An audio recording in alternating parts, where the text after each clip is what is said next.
Welcome back to our channel. Friends, మనకైతే చాలామంది మిత్రులు మళ్ళీ ఒక క్వశ్చన్ అయితే అడుగుతూ ఉన్నారు. అన్న, మరి group 2, group 1, group 3 notifications late కావచ్చా? లేకపోయి ఉంటే మనకు రిజల్ట్స్ గ్రూప్ 1, గ్రూప్ 2, గ్రూప్ 3 ఉన్నాయి, ఇంకా రిజల్ట్సే రాలేదు.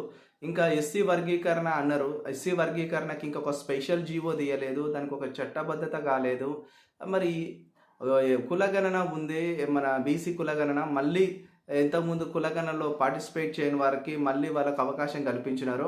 అండ్ బీసీల యొక్క జనాభా సంఖ్య తగ్గినది, ఓసీల జనాభా సంఖ్య పెరిగినదని ఇంకా లొల్లీలు కాంట్రవర్సీలు అవుతున్నాయి.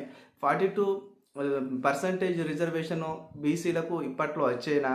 లేకపోయి ఉంటే ఇంకా స్థానిక సంస్థల ఎలక్షన్స్ ఇంకా జరగలేదు. ఒకవేళ స్థానిక సంస్థల ఎలక్షన్స్ అది మనకు జూన్లో కానీ అండ్ జూలైలో కానీ జరిగితే పరిస్థితి ఏంటి?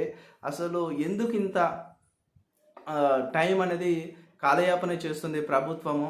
ఎందుకంటే ప్రభుత్వం దలుచుకుంటే ఏదైనా చేయొచ్చు అని చెప్పేసి అంటారు కదా అని చెప్పేసి చాలామంది క్వశ్చన్స్ వేస్తూ ఉన్నారు. 100% వాళ్ళ క్వశ్చన్లో న్యాయం ఉంది. ఎందుకంటే నిజమే, స్థానిక సంస్థల ఎలక్షన్స్తోని పొత్తు పెట్టుకుంటే ఇప్పట్లా ఆ పంచాయతీ తెగదు.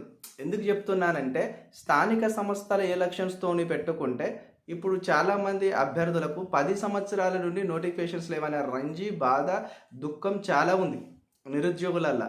10 సంవత్సరాల నుండి కాంగ్రెస్ ప్రభుత్వం అధికారంలోకి వచ్చినప్పటికెళ్ళి ఇప్పటి వరకు కాంగ్రెస్ ప్రభుత్వం తన మేనిఫెస్టోలో 2 లక్షల ఉద్యోగాలు, నిరుద్యోగ భృతి ఇలాంటివన్నీ కల్పిస్తామన్నారు. కానీ ఇంతవరకు కూడా నిరుద్యోగుల యొక్క హృదయాలను దోచుకునే అంతగా ఒక్క నోటిఫికేషన్ కూడా, బెటర్ నోటిఫికేషన్ రాలేదు.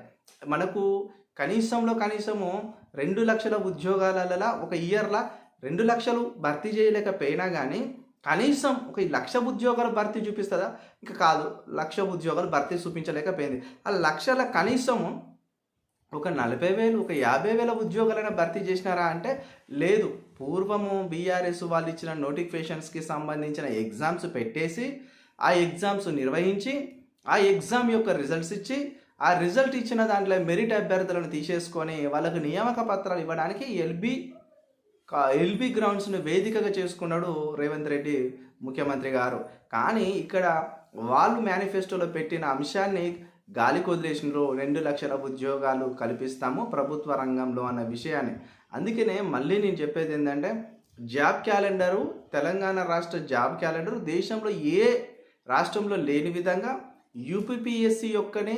యూపీపీఎస్సీని మోడల్గా తీసుకొని అని చెప్పేసి చాలా గొప్ప మాటలు మాట్లాడిన మహానుభావులు, వ్యక్తులు ఎక్కడున్నారో మనకు తెలియదు.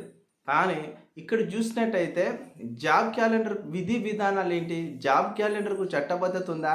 అసలు జాబ్ క్యాలెండర్ అంటే దాని విలువ, దాని మీనింగ్ ఏందనేది కూడా వీళ్ళకి తెలుసో తెలియదు అనేది నాకైతే ఆశ్చర్యకరమైన విషయం. ఎందుకంటే మనం యూపీపీఎస్సీని పూర్తి స్థాయిలో తీసుకొచ్చి టీజీపీఎస్లో ఇంప్లిమెంటేషన్ చేయని అవసరం లే, కానీ దానికున్న కొన్ని విలువలను ఈ టీజీపీఎస్సీ పాటిస్తే ఇంకా అద్భుతంగా ఉంటుంది. ఎందుకంటే మనకు చూడండి బ్రదర్స్, మనం గ్రూప్ 1, గ్రూప్ 2, గ్రూప్ 3 రాష్ట్రం అయిపోయింది. ఇక రాయడానికి ఏం ఎగ్జామ్స్ లేవు. ఇప్పుడు నోటిఫికేషన్స్ కోసం ఎదురు చూడడం. ఈ నోటిఫికేషన్స్ ఇప్పట్లో వస్తాయా అంటే ఇప్పట్లో వచ్చేటట్టు కనిపిస్తలేదు. చూసినట్టయితే దానికి స్థానిక సంస్థల అడ్డంకి ఉంది, బీసీ కులగణన రిజర్వేషన్ అడ్డంకి ఉంది, ఎస్సీ వర్గీకరణ కంప్లీట్గా దాని యొక్క సబ్మిషన్ అయిపోయింది. కానీ దానికి ఇక చట్టబద్ధత, దానికి జీవో రావాలి, ఇవన్నీ ఇంప్లిమెంటేషన్ కావాలి. చాలా పనులు ఉన్నాయి రేవంత్ రెడ్డి అన్న ముందట. మరి రేవంత్ రెడ్డి అన్న ఏమున్నా కానీ వాళ్ళు పిలిస్తే వాళ్ళ బుక్కు ఆవిష్కరణ, వీళ్ళ బుక్కు పిలిస్తే వీళ్ళ బుక్కు ఆవిష్కరణ తిరుగుతున్నాడు. ఈరోజు రాహుల్ గాంధీ గారితో ఒక మీటింగ్లో కూర్చున్నాడు. మరి అన్నింటిలో రాజకీయ విషయాలు చర్చిస్తున్నావు, ఇతరుల వ్యక్తులు రాసిన గ్రంథాలు, పుస్తకాలు ఆవిష్కరిస్తున్నావు. మరి నిరుద్యోగుల విషయాలు గాలికి వదిలేసినావు అన్న నువ్వు. మరి నువ్వు స్థానిక సంస్థల ఎలక్షన్స్లో ఏ విధంగా ఓట్లు అడుగుతావు నువ్వు? మా నిరుద్యోగ బిడ్డల్ని నువ్వు నయవంచన చేయడానికి కేసీఆర్ నయవంచన చేసి మోసం చేసినట్టు నువ్వు నయవంచన చేసి మోసం చేస్తామంటే మోసపోయే విధంగా లేరు.